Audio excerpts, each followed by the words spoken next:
border wall is actually about as the partial government shutdown drags on. And joining me now, Representative Barbara Lee, a Democrat from California. She's also a senior member of the Appropriations Committee, including the subcommittee on military constructions. Very key to this conversation. With a welcome to you, ma'am, your reaction to the president considering declaring a national emergency to build the wall without congressional approval. First of all, is that allowed by the Constitution, or might he face legal restrictions on that? Well, let me say, first of all, it's downright outrageous. And what this president is doing is totally ridiculous. First of all, what he's trying to do is militarize and politicize a humanitarian crisis, and that's what's taking place. Declaring a state of emergency at a border when, in fact, people children being separated from their parents. This is a humanitarian disaster. He can't do this. He would have to come to Congress and present plans through a variety of committees. And so once again, in his own way, he is trying to play into his base and trying to stir fears and really trying to live up to his campaign promises, which are very sinister, they're very dangerous, and Congress, at least I know Democrats, are not going to let this happen. This is outrageous. How about this? Would you support the president giving at least some part of the $5.6 billion, some sort of a compromise amount, if he were to agree to protect the 700,000 DACA recipients and about, what, 3.6 million other young undocumented immigrants that have been brought to the U.S. as children? Is that realistic? First, what's realistic is this. We have passed a bill which the Senate passed that was agreed to with Republicans and Democrats supporting reopening the government and the agencies that were shut down and funding them through September 30th. We also agreed to open up the Homeland Security and fund it through, I believe it's February 8th, to begin to talk about and debate all of these issues. And I believe you've heard Little bit of a hiccup there in that live remote there to Oakland.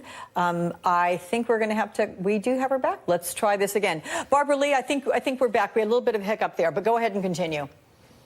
Okay, what I am saying and suggesting is that the debate and the discussion and the negotiations can move forward if, in fact, the president and the Senate accepts the bills that were passed to open up the government until September 30th and to open up Homeland Security and fund it through February 8th. So, in fact, that all of these issues can be discussed and debated. And the president should sign this bill. He should signal to Senator McConnell to let that bill go through, because after all, the Republicans voted for it before in December. And so that's the issue. People are suffering. They need their paychecks, and this president needs to open up the government, and we've given them a vehicle to do that. But drawing a Democratic line in the sand, if you will, do you have any concerns that you, House Democrats, may overplay your hand, dig in a little bit too much to the detriment of the 800,000 federal workers? I mean, are Democrats completely immune from being blamed for the shutdown at some point if this thing lingers?